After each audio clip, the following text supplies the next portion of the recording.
36 size के लिए comfortable and stylish semi palazzo pant की कटिंग एंड स्टिचिंग बताने वाली हूँ, वो भी सिर्फ और सिर्फ 1.5 मीटर फैब्रिक में। तो चलिए वीडियो को स्टार्ट करते हैं। तो hello everyone, welcome to my channel GS ladies fashion. तो इस सेमी प्लाजो पैंट के लिए मैंने यहाँ पे 1.5 मीटर का फैब्रिक लिया है। तो मैं आपको यहाँ पे टेप से मेजर करके बता रही हूँ। तो ये टोटल जितनी हमारी टेप है उतना हमारा फैब्रिक है, यानी कि 1.5 मीटर का फैब्रिक है यहाँ पे हमारा। तो अब हम इस फैब्रिक को, ये फैब्रिक की लेंथ है और ये जो है फैब्रिक की विड्थ है। अब हमें फैब्रिक को विड्थ वाइज फोल्ड कर लेना है, यानी कि जो फैब्रिक की चौड़ाई होती है उस हमें फोल्ड करना है। ये जो कॉर्नर्स होते हैं फैब्रिक के वो इस तरह से ऊपर नीचे आना चाहिए। अब हम फैब्रिक को इस तरह से चौड़ाई में डबल फोल्ड कर लेंगे, यानी कि जितनी भी हमारी फैब्रिक है उसको इस तरह से डबल में फोल्ड करेंगे तो ये हमारा 2 लेयर्स हो जाएगा। फिर से हम इसको दोबारा फोल्ड करेंगे तो यहाँ पे हमारा 4 लेयर फैब्रिक हो जाएगा।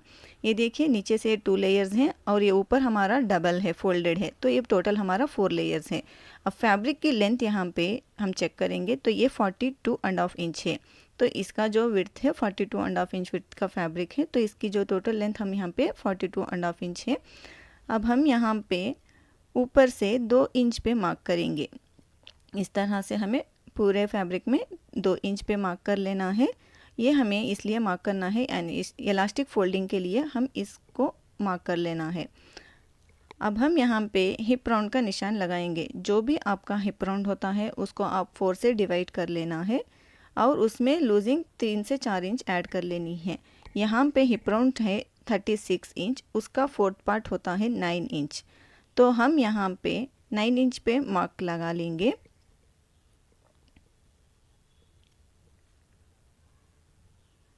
देखिए इस तरह से हम जो फोल्डेड वाली साइड है मेरी साइड से 9 इंच पे एक मार्क लगा लेंगे और 3 इंच लूजिंग ऐड कर लेंगे।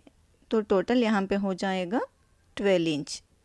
देखिए 12 इंच, और जितना हमारा ऊपर आया है उतना ही हम क्रॉच लेंथ रखेंगे। क्रॉच लेंथ का भी फॉर्मूला होता है, अगर आप इस तरह से ना रखें तो 36 को आप 3 से डिवाइड कर लें तो आपका क्रॉच लेंथ जो है वो बिल्कुल बराबर आ जाएगा। देखिए यहाँ से भी नीचे से भी बिल्कुल 12 इंच पे मार्क करना है हमें।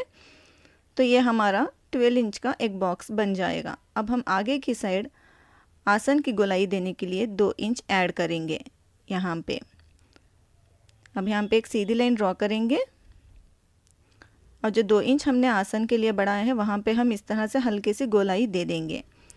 तो ये हमारा आसन का निशान लग गया है। अब हम यहाँ पे लेंथ का निशान लगाएंगे। जो हमने इलास्टिक के लिए निशान लगाया है वहीं से हमें मेजर करना है। टेप को इस तरह से ऊपर लेके नहीं जाना है, क्योंकि यहाँ पे 2 इंच जो है इलास्टिक के लिए फोल्ड हो जाएगा, इसलिए आपको जो निशान लेंथ का लगाना है वो उसी लाइन से लगाना है। तो मैं यहाँ पे इसकी लेंथ जो है वो 39 इंच ले रही हूँ। तो 39 इंच लेंथ की हम प्लाजो रेडी करेंगे और इसको एक सीधी लाइन ड्रॉ कर देंगे। तो देखिए नीचे हमारा यहाँ पे 1.5 इंच का फैब्रिक है, इसको इस तरह से नीचे की साइड फोल्डिंग में ये चला जाएगा। अब हम यहाँ पे विड्थ का निशान लगाएंगे। ये सेमी प्लाजो है इसलिए हम ज़्यादा विड्थ नहीं रखेंगे, तो सिर्फ मैं यहाँ पे 10 इंच पे मार्क कर रही हूँ। अब हम यहाँ पे इस निशान से और आसन के निशान से मिला देना है। इस तरह से मैंने यहाँ पे कर्व स्केल की मदद से इसको इस तरह से मिला लिया है। अब हम इसकी कटिंग कर देंगे।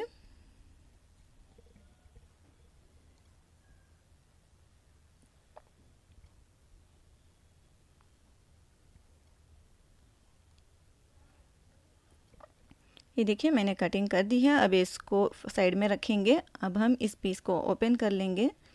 तो इसको हम अच्छे से बिछा लेंगे। तो ये फैब्रिक की सीधी साइड ऊपर आनी चाहिए। जो हमने निशान लगाया है वो फैब्रिक के रॉन्ग साइड लगाया था, उसको इस तरह से नीचे रख लेना है हमें। और ये फैब्रिक की सीधी साइड है और इसके ऊपर हमें दूसरे पार्ट को भी रख लेना है। इस तरह से दोनों फैब्रिक की सीधी साइड अंदर आनी चाहिए और जो रॉन्ग साइड होती है वो ऊपर आनी चाहिए। इस तरह से दोनों सीधी साइड को हम अंदर रख लेंगे, जो रॉन्ग साइड होती है वो ऊपर रख लेंगे। अब हम दोनों साइड आसन को स्टिच कर लेना है। ये देखिए इस तरह से हम यहाँ पे स्टिच कर देंगे। इसी तरह दूसरे साइड आसन को भी स्टिच कर देना है। ये देखिए दोनों साइड हमने यहाँ पे इसको स्टिच कर दिया है। अब हम इसको इस तरह से टर्न करेंगे तो ये देखिए इस तरह से दिखेगा। अब हम यहाँ पे नीचे की साइड बॉटम की डिज़ाइन करेंगे।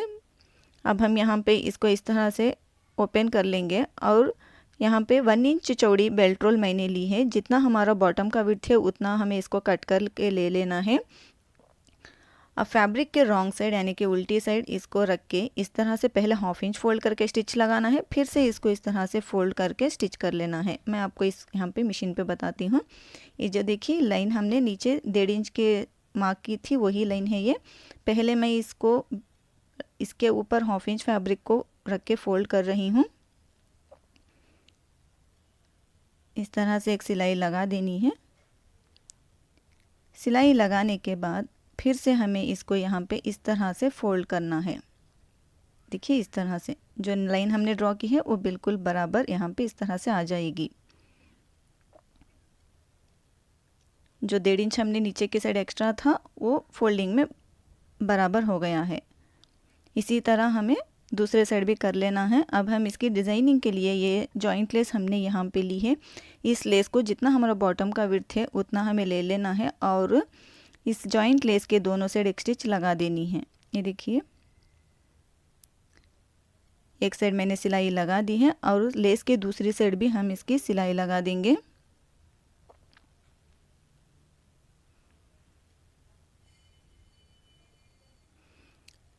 देखिए लेस के दोनों साइड स्टिच लगा दी है। स्टिच लगाने के बाद जो लेस हमने लगाई है उसी के बाजू से हमें 1 इंच पे निशान लगा लेना है और इस निशान को सीधा मिला लाइन ड्रॉ कर देना है। देखिए मैंने यहाँ पे एक लाइन ड्रॉ कर दी है। लेस के बाजू से 1 इंच पे मार्क करके यहाँ पे एक लाइन ड्रॉ कर दी है। अब हम यहाँ पे इस जॉइंट लेस को ले लेंगे। जो लाइन हमने ड्रॉ की है बिल्कुल उसी के बाजू में हमें रख के स्टिच लगा देना है। देखिए इस तरह से बिल्कुल बराबर लाइन के बाजू में हमें इस लेस को रखना है। लाइन के ऊपर नहीं आना है। लेस दोनों लेसों के बीच जो गैप होती है वो 1 इंच आना चाहिए। इस तरह से हमें लेस को रख के लेस के दोनों साइड स्टिच लगा देना है। ये देखिए मैंने यहाँ पे इसको स्टिच लगा दी है। देखिए इस तरह से अगर आप जॉइंट लेस के बैक साइड फैब्रिक जो नज़र आ रहा है आप वो उस तरह से नहीं चाहते तो आप जो दोनों सिलाइयों के बीच जो फैब्रिक है उसको हम कट करके उसको साइड में करके स्टिच कर देंगे। इस तरह दोनों साइड भी दोनों लेसेस के सेंटर में हम इस तरह से फैब्रिक को कट करेंगे। अगर आप बिगनर्स हैं तो आपको ये मेथड डिफ़िकल्ट लग रहा हो तो आप इस तरह से ना करें। आप ऐसे ही पैंट पे लेसेस को रख के स्टिच कर लें। अगर आप बैक साइड से जाली आपको नज़र आना चाहिए तो आप इस तरह से फैब्रिक को कट करके इसको इस तरह से साइड्स में टर्न करते हुए इसके ऊपर एक सिलाई लगा लें तो पीछे की साइड से आपको फैब्रिक कुछ भी नज़र नहीं आएगा। इस तरह से स्टिच कर लें। देखिए मैंने यहाँ पे स्टिच कर दिया है दोनों साइड बॉटम में। बैक साइड से यहाँ पे लेस के नीचे फैब्रिक कुछ भी नज़र नहीं आ रहा है। अब हम इसकी फिटिंग की सिलाई लगा देंगे। तो इस प्लाज़ो को उल्टा करेंगे। बॉटम की साइड से हमें पहले आसन तक सिलाई लाके रोकनी है, फिर हम दूसरे साइड बॉटम से लाके यहाँ पे आसन तक इसको सिलाई को रोकनी है। इसलिए हमें करना है कि जब भी हम एक साइड बॉटम से सिलाई को स्टार्ट करके दूसरे साइड बॉटम तक जाते हैं तो बॉटम की साइड कभी कभी झोल आ जाता है। उस तरह से ना आए तो आप इस मेथड को फॉलो कर लें। यहाँ पे आसन तक सिलाई को लाके स्टॉप कर लें। यहाँ पे जिस तरह से मैं बता रही हूँ मैंने यहाँ पे स्टॉप कर दिया है। अब मैं फिर से दूसरे बॉटम से मैं इसकी सिलाई लगा दूँगी। आप जब भी सलवार सीते हो या अगर कुछ पैंट दूसरा सीते हो तो आप इस तरह से स्टिच कर लें तो आपके बॉटम में किसी तरह की झोल नहीं आएगी बॉटम की साइड। तो हमने साइड की फिटिंग लगा दी है। अब हम ऊपर इलास्टिक लगाएंगे। इलास्टिक की जो विड्थ मैंने यहाँ पे ली है वो 1 इंच ली है और इसकी लेंथ मैंने यहाँ पे 26.5 ली है। जो भी आपका वेस्ट राउंड होता है उसको आप उसमें से आप 3 से 4 इंच कम ले लें। यहाँ पे वेस्ट राउंड है 30 इंच तो मैं यहाँ पे 26.5 इंच इलास्टिक ले रही हूँ। तो मैंने यहाँ पे 3.5 इंच कम कर दिया है। जो भी आपका वेस्ट राउंड होता है उसमें से आप 3 से 4 इंच कम करके इलास्टिक को ले लें। अब हम इलास्टिक को इस तरह से एक दूसरे के ऊपर 1/2 इंच रखते हुए इसके ऊपर 2 से 3 सिलाइयाँ लगा देंगे ताकि हमारी इलास्टिक जो है वह अच्छे से पक्की हो जाए। यहाँ पे ये देखिए हमने सिलाई लगा दी है। अब हम ऊपर जो 2 इंच का फैब्रिक 2 इंच छोड़ा था उसमें से हम हाफ इंच फैब्रिक को इस तरह से फोल्ड करते हुए पूरे फैब्रिक में एक सिलाई लगा देना है।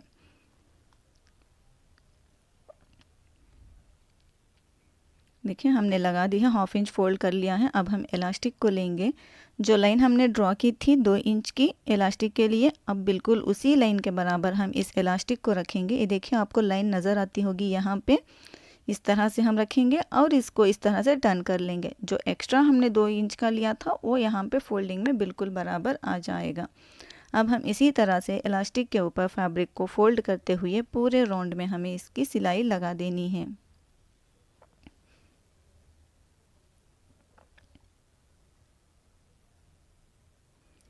फ्रेंड्स, अगर आप मेरे चैनल पर नए हो तो अगर आप पहली बार मेरे वीडियो को देख रहे हो तो प्लीज़ आप मेरे वीडियो को लाइक करें, शेयर करें और सब्सक्राइब करना ना भूलें और साथ ही बेल आइकन को भी प्रेस करके ऑल पे क्लिक करें ताकि मेरे आने वाली हर नेक्स्ट वीडियो का नोटिफिकेशन सबसे पहले आप तक पहुंच सके। तो इसी तरह से हमें इलास्टिक में फैब्रिक को अच्छे से स्टिच कर लेना है।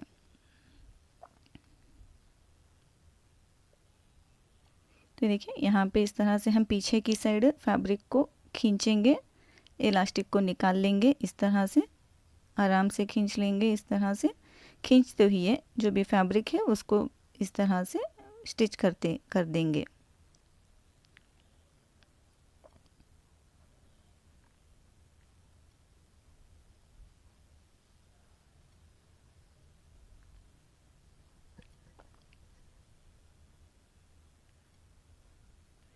देखिए सिलाई कंप्लीट है यहाँ पे। अब ये जो गैदर्स हैं अब हम पूरे इलास्टिक में इसको अच्छे से एडजस्ट कर लेंगे, बिल्कुल इक्वल कर लेंगे। ये देखिए मैं इस यहाँ पे और एक मेथड आपको बताती हूँ, इजी मेथड। जो आसन की जोड़ होती है दोनों साइड फ्रंट एंड बैक में, उन दोनों को इस तरह से पकड़ेंगे। हम दोनों जोड़ों को इस तरह से पकड़ेंगे और दोनों हाथों से इस तरह से खींचेंगे,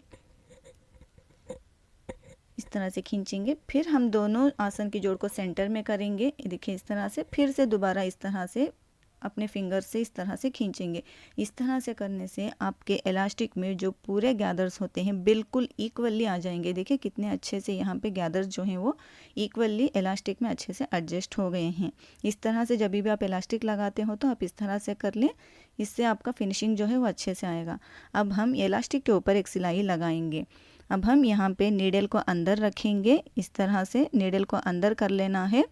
दोनों हाथों से इस तरह से इलास्टिक को खींचना है। खींचते हुए इसके ऊपर एक सिलाई लगानी है। ध्यान रखिएगा जब भी आप इलास्टिक के ऊपर सिलाई लगाते हो तो इस तरह से दोनों हाथों से खींचते हुए आपको सिलाई लगाना है। तो देखिए यहाँ पे स्टिचिंग कंप्लीट हो गई है। ये हमारी बहुत ही comfortable and stylish semi palazzo pant की कटिंग एंड स्टिचिंग जो है वो कंप्लीट हो गई है। होप कि आपको आज का मेरा ये वीडियो पसंद आया होगा। अगर आपको मेरा ये वीडियो पसंद आया हो तो प्लीज़ मेरे चैनल को लाइक करें, शेयर करें और सब्सक्राइब करना ना भूलें और साथ ही बेल आइकन को भी प्रेस करके ऑल पे क्लिक करें। Thanks for watching.